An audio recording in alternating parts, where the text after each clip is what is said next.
Okay, I don't know how many criminals I have watching this channel here, but I'm getting this question a lot. People are asking me if I have a criminal record and can you still get an Onvic license? Well, I guess not criminals, but criminal records, whatever. So I think it's pretty funny. But anyway, let's talk a little bit about that. Check the mic and make sure it sound right, boys. Okay, so all my criminals watching here, or my people with criminal records, let's understand what it takes to get the Onvic license. I'm going to try to answer that today. It's a little bit complicated. I had to actually call Onvic for a little bit of clarification on that. So I'm going to basically start with the municipal licensing.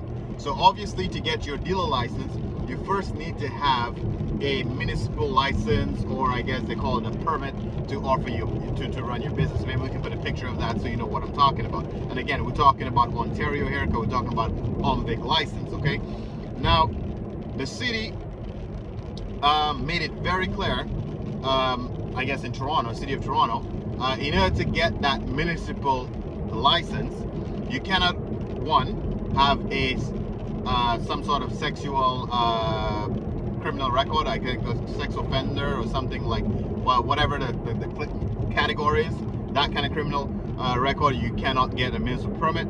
And also if you are involved in fraud, which will make somewhat sense, because as a business person, I guess you are dealing with the public, you taking their money, whatever, so they want to make sure that you are not involved in any kind of fraud activity. The city has made it very clear, if you have those type of criminal records, you will not get a municipal permit. Now, why is that relevant to Onvic? Because in order to get your Onvic or your dealer license, you must have a municipal permit. So if you can't get the municipal permit, it means you can't get the Onvic license. That is as clear as it gets. But when it gets a little bit more complicated, because obviously you can have different types of criminal record that are not covered under those two categories. But Onvic is our provincial regulator who wants us to be ethical and want us to be straight, right, and honest with the customers. But in certain regulations, it looks like they're not as upfront with us. And what I mean by that is the city of Toronto could make it very clear. You cannot get a municipal permit if you have those type of criminal records. Onvic does not make theirs that clear. They do not put a list of criminals or criminal records that they do not accept. Like fraud makes sense, money laundering makes sense, because obviously you could launder money for your dealership. There's so many things you can do with fraud of your dealership. So it makes sense why, you know, even if Onvic do not want to accept that, they should just make that clear on their website. But Onvic does not make that super clear. Instead, when I call Onvic to get some, you know, clarification on that, they're telling me it's a case-by-case basis. So they're not going to automatically say yes, they're not automatically going to say no. But all that means is they want you to pay. You can't even call them and say, hey, this is my criminal record that I had. It happened 4 years ago. It happened 5 years ago. Can I still get the permit? Or can I still get the license to be a dealer? They want you to actually put a application in.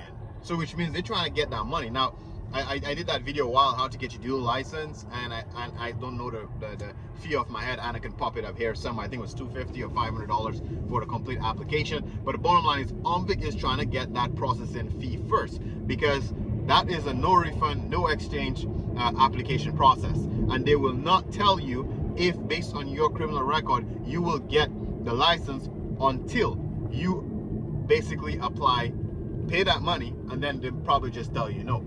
Oh yes, right? So I think that's kind of dodgy by Onvic. I think it should have a very clear, if your criminal record is, let's say, more than 5 years old, yes, you can get it. If your criminal record is in these three categories, it's an automatic no. Like, they should have at least some sort of guideline so you don't waste your application fee. Same as, I'm gonna just, guys who stayed here a little bit over till now, the bonus, which is kind of like an extension of this same topic, is same as if you have bad credit. Okay, so when it comes to the credit, that one I can understand. It's not an automatic no.